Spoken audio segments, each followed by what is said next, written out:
Hello and welcome to another edition of Focus on Morris County. I'm Joe Garifo, Public Information Officer for the Morris County government. Focus on Morris County is a program that's designed to keep us up to date on the many actions being taken by the Morris County Board of Freeholders. The show is also intended to make us all more aware of the many facets of Morris County government. On this segment of the program, we are going to meet Morris County's newest freeholder. She is Freeholder Kathy DeFillippo. Freeholder DeFillippo is a Republican who is from Roxbury here in Morris County. She was elected to the Freeholder Board in November 2013 and was sworn in as a freeholder on January the 4th, 2014. Freeholder DeFillippo, welcome to the program. Thank you. Thank you for having me. For our viewers who may not be familiar with you, give us a little background about yourself. Well, the most important thing about me is that I'm a mom. My husband and I have 3 children who are all doing very well here in Morris County, and that's the biggest thing about me. I'm also a newly grandma. Oh, congratulations. Thank you. So those are the things I'm proud of. Professionally, I'm a certified insurance rehab counselor. I retired my credentials. And I worked with physically and mentally challenged adults in vocational settings, sheltered workshops as well, and then I moved into worker compensation cases and long-term disability. So I have that as my professional background. And then the other half of me is I'm a volunteer at heart. I am a public servant now, but I've always been a volunteer, whether it be in the schools, the church, clubs. I was on the Zoning Board of Adjustment committees in my township, and that kind of gave me the incentive to run for office. And I was a councilwoman for 8 years in Roxbury, past mayor and deputy mayor several times, and now a newly elected freeholder. Was there, you mentioned volunteering and being a public servant as one aspect that led you to your decision to run for freeholder. Was there anything else? Was there any particular issue or concern or anything like that that made you say, yes, I really do want to be on the freeholder board? Yes. When I first ran for office, it's because I loved Roxbury, but I love Morris County. Really, my family moved here because of what Morris County brings to the table. It's a beautiful place. There's parks. There's a wealth of historic farms and museums and just a wealth of historic history here that we enjoy. We enjoy the open space. We enjoy the ability to get around, to get on a train and go into New York City. We enjoy the shopping that Morris County has. So there's so much about Morris County that I loved, and I'd like to preserve that. I think it's a great county to live in. I think it's a great county to raise your family in. And every town has its own special thing that no one town is better or worse than the other. They all make Morris County, and I just wanted to bring it up to that level to represent the county and to continue to keep the county and the quality of services we've come to expect, to keep them, but also to keep in mind that economically things have changed and we need to balance that. Now, your municipal experience in Roxbury, do you think that is going to be an advantage to you coming onto the Freeholder Board, the knowledge of government and perhaps how government operates? Yes, absolutely. I think working at the municipal level, working with residents, businesses, that brings a lot of my experience to the county level. It's all about economics, working with people, and that I can bring to the county level. It's all about balancing businesses and families together, and schools, balancing it all and having the right quality of life. Now, when you were sworn in on January the 4th of 2014, one of the things you mentioned was maintaining fiscal discipline, and you want to maintain fiscal discipline. What does that mean to you, maintaining fiscal discipline? Government is like running a business. For many, many years, it wasn't. It was government, it was business. But I think government needs to learn from business that you have to tighten your budget. You have to look at things differently. At the local level, we looked at shared services many, many years ago before it became a hot item. It's something Roxbury had been doing and continues to do. I think that at the county level, we need to be looking at that too. We need to be learning the best practices from all of the communities and sharing that information with each of the communities, taking the best of the best and putting us all in a room and learning from each other, and perhaps competing with each other, just like businesses do. So that's really where I stand. Now, on the Morris County Board of Freeholders, each freeholder has a liaison assignment, so to speak, acts as a liaison or deputy liaison to the various county government departments and divisions. And Kathy, you're the deputy liaison, I believe, to the Department of Human Services.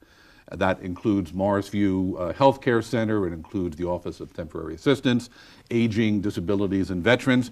Now, your background, it would seem to me, would bring this liaisonship much closer to you than it might to some other folks. Is human services something that is close to your heart?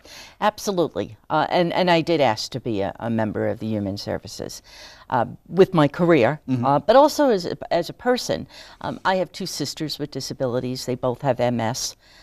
I'm familiar with working with people who have obstacles to get by every day. And I'm also a woman. And I have to say this, but I think we bring something to the table that is not always visible to other people, particularly to the men. And I don't mean that in a negative way, but we bring something else to the table. We are managers. We are managers at home. We are managers in our business. We execute plans. It might be our husband telling us they want the bathroom redone. We execute plans. And we bring, what I think I bring is a soft touch. I look at the realities, but I also look at it economically, how we can get something accomplished. But I think we have to, and as government, we have to remember the people who need our help, and we have to find ways. And a good example the county is doing right now is we're going to be working with the dental clinic out of Dover to bring a vehicle over to our property at the county for veterans, for dental coverage, and that's a great thing. That's the type of stuff that we need to do, is find ways to work with businesses and with our residents, our constituents. Another one of your liaisonships as a member of the Board of Freeholders here in Morris County is a deputy liaison to the area of economic development, which includes the Morris County Chamber of Commerce, the Tourism Bureau here in Morris County, the Economic Development Corporation. As a past president of the Chamber of Commerce in Roxbury, how is that experience going to help you in this role as a freeholder? It's ultimately, it's all about moving people and moving businesses. When you're at the county level, again, we're looking at economic development. It's about bringing people to the table, bringing people to Morris County, just like in Roxbury. When I first started on the council, I decided something I love is I walk for the MS Society to raise money and awareness. Well, I could bring that up a notch as a council person at the time. We had a wonderful park, Horseshoe Lake. So I asked to bring an MS walk to Horseshoe Lake. We're going to have our 9th walk in April, and we have over 1,300 people that average coming to our walk site. That's 1,300 people coming into Morris County. 1,300 people particularly coming to Roxbury, but they're learning about Morris County. Yeah. We can do that and those type of things, and they are being done, such as the bike rallies that are done in Morristown. Bringing people here, just like a business, you have to compete. How do you bring people to Morris County? If you're a township here and you have a direct train to your location, you should be targeting New York City, young professionals who get on a train and go up to the Hudson Valley for the day. Well, they should be coming out here. We have beautiful parks. You can take your bike, get out here and have a bike ride, wonderful restaurants, and great shopping. So I look at those experiences Yeah. and bringing it at the county level. Another one of your committee assignments as a freeholder is being a member of the county's capital budget committee. Any highlight of that capital budget that you would like the residents of the county to know about? Yes, we increased roads and road repair and paving. We've increased that consistently over the past few years. Some more roads are being repaved, but that's an important issue. For our taxpayers, they want to know that they can get up in the morning and not lose a tire because of a pothole, that they're not going to have a bumpy ride to wherever they're going or passing. It's important, and I think that if there's extra money, money should be directed towards our bridges, our roads, for infrastructure. Having said that, we did increase, again, the money going for the capital budget for more road improvements and also for pothole repairs. We're purchasing a couple of hot boxes, which will help fixing potholes. It'll be a lot easier, a hot box. So we are putting that type of money into the capital budget for those type of improvements. I know you've only been a freeholder since the 4th of January, but how would you describe your experience so far? Educational and fun. I'm enjoying it. Having been a Morris County resident, you know, you think you know it all. You've been to the parks, you've been around the county. Now I'm learning the nitty-gritty. I am rolling up my sleeves. I've been to the Office of Temporary Assistance. I've been over to Morris View, our nursing home. I'm scheduled to go visit the non-for-profit campus. Places I've driven past, places I may have walked in and out of, now I'm going in there with a different eye. I'm rolling up my sleeves and I'm looking. And not only am I looking at the facility, I'm looking at perhaps improvements, some changes. An eye for shared services, an eye for how can we make more money. Morris View, for instance, has a cafeteria or a dining room right off their cafeteria. That's underutilized. It's really not very pretty. And there's a lot of people that work in that area over at Office of Temporary Assistance and non-for-profits. This could be an opportunity for people to go and have lunch, and we could have some income generated. That's just one example. Yeah. But I'm always, when I go to a site, I'm looking, taking in what they're doing and what we can do to improve and perhaps generate some income. Freeholder Kathy DeFillippo, I want to thank you very much for being with us today. I'm sure we will be seeing you back on the program again, but I appreciate your stopping by today. Thank you. Thank you. Now, if you have a question about Morris County government, perhaps about an issue that we did not get a chance to speak about today, you can call the Morris County Freeholders Office at 973-285-6010. And please visit the county website. It's morriscountynj.gov. Once you're there, you can sign up for Morris Connections, the county's electronic newsletter, and get county government news delivered straight to your inbox. You can also like Morris County Government on Facebook, follow us on Twitter, view past programs and other county informational videos on YouTube, browse through the county's document library on Scribd, and check out some photos from various county events on Flickr. I'm Joe Garifo. Thank you very much for being with us. Don't go away. We'll be right back. Are you pregnant, scared, or a new mother who can't care for your newborn? There's a safe haven in New Jersey. You or a friend can bring an infant to any hospital or police station and give up custody safely, legally, and anonymously. No questions asked. No shame, no blame, no names. Call 1-877-839-2339 or visit njsafehaven.org to learn more. Remember, New Jersey has a safe haven for unwanted infants. Brought to you by the New Jersey Department of Children and Families. Welcome back to Focus on Morris County. I'm Joe Garifo. And on this segment of the program, we are going to receive an update on a county program that we first spoke about here back in 2012.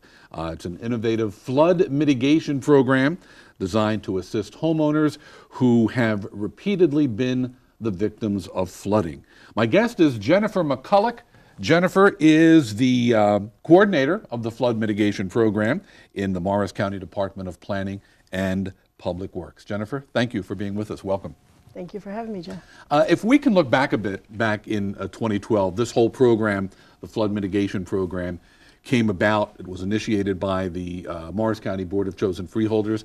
Can you give us a little bit more background about how this program first started a couple of years ago? Of course. In the wake of Hurricane Irene, former freeholders Gene File and Ann Grassi saw the devastation firsthand and saw the residents and the communities really struggling with this cycle of destructive, repetitive flood loss. And they wanted to do something proactively. So they formed a feasibility committee to look at the issue. And what they found was surprising. New Jersey actually ranks #2 nationwide for severe repetitive flood losses. We're second only to the state of Louisiana. They found that the most effective and permanent flood mitigation measure is actually flood acquisition, where you purchase the home, demolish it, return the land to open space to act as a flood storage area. Interestingly, nationwide, the return on investment for flood acquisition is 5 to 1. So for every dollar spent by a community to acquire a home, they usually receive roughly $5 in benefits. So in March of 2012, they created the Flood Acquisition Program, which was the first ever in the state of New Jersey. And they shifted over $16 million that was available in the Open Space Trust Fund. Now, I'm happy to say that we're now joined by Bergen County, who has started their own flood acquisition program very similar to ours.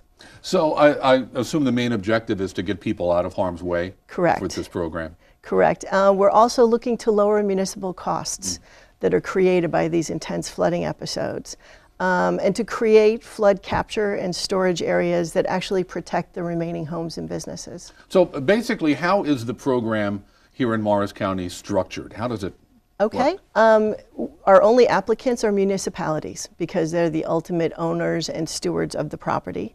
We only do acquisitions, and we only work with willing sellers of residential properties. And these are homes that have either experienced repetitive flood losses or had substantial damage from a single flood event. There are 2 funding tracks. The first is the match program, where we provide a 25% match to federal and state monies. And the other program is the core program, where Morris County actually takes the lead funding role and provides up to 75%.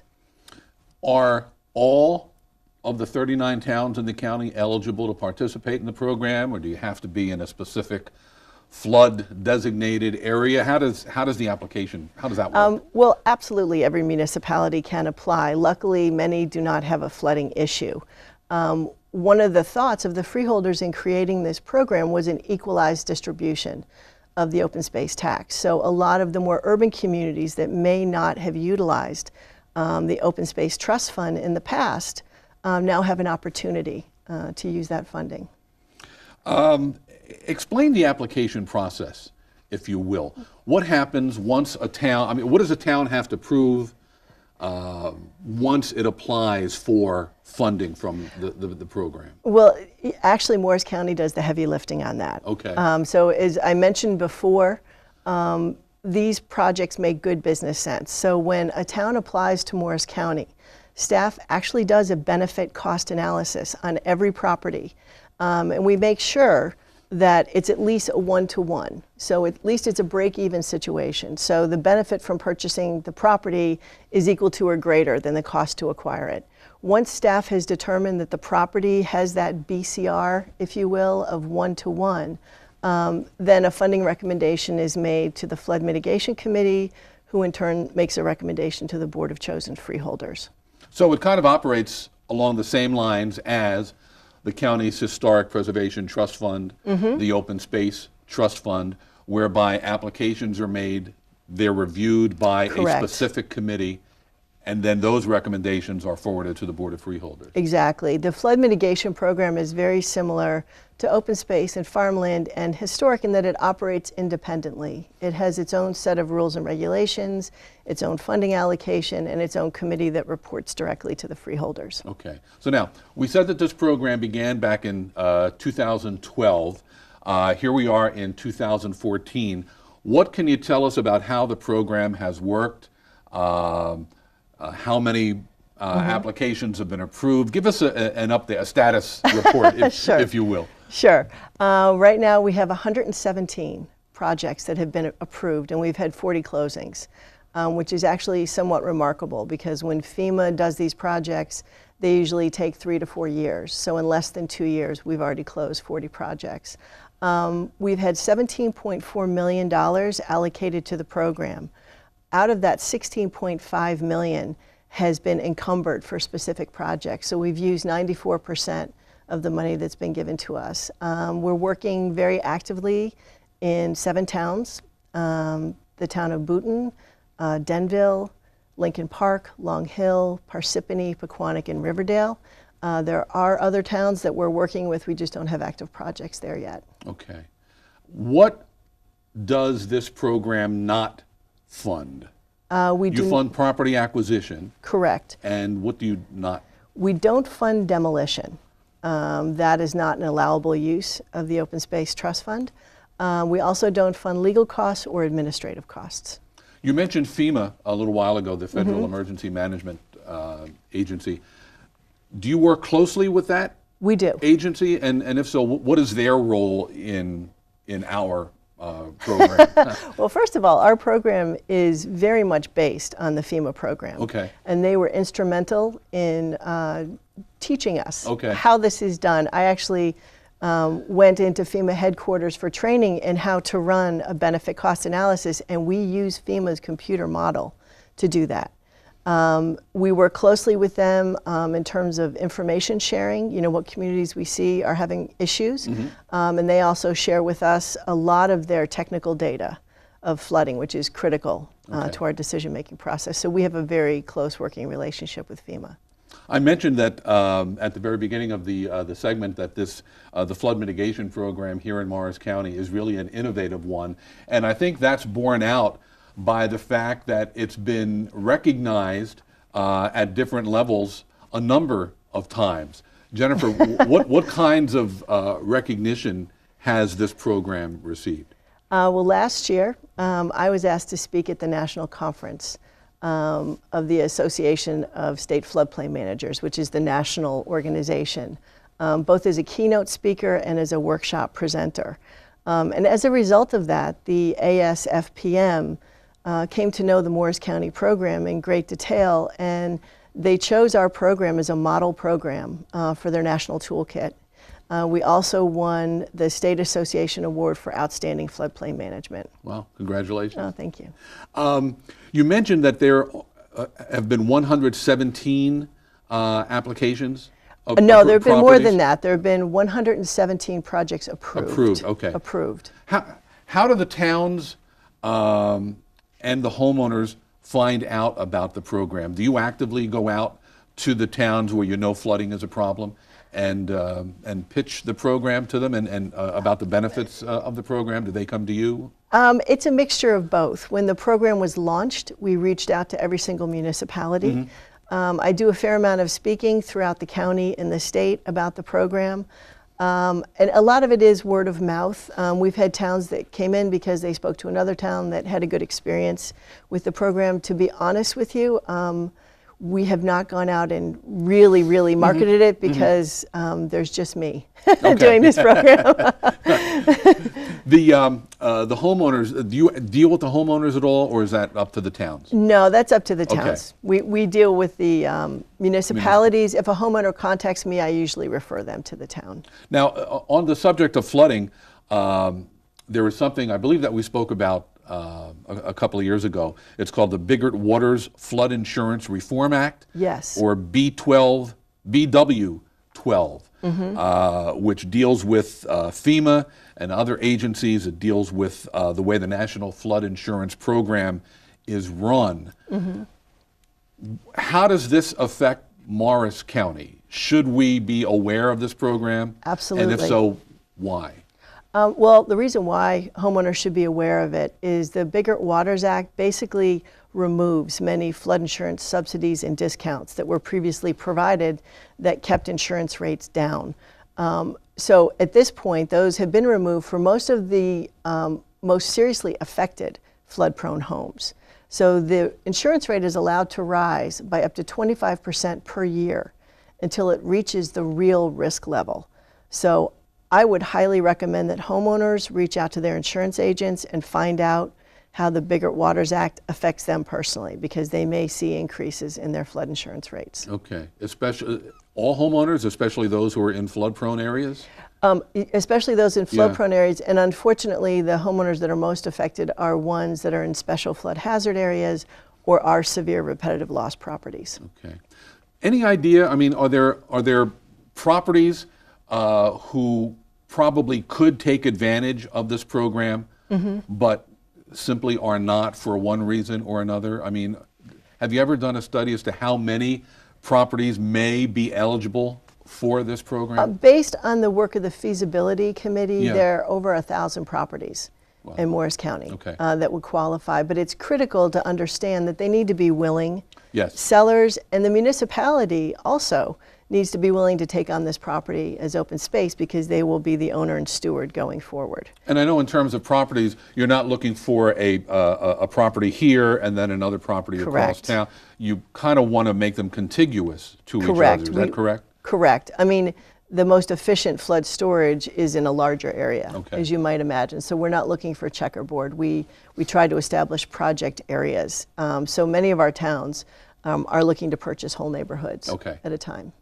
Jennifer McCulloch, give us your contact information, if you will. If there's a municipal official or perhaps a homeowner who would like to find out more information about the flood mitigation program, how can they reach out to you?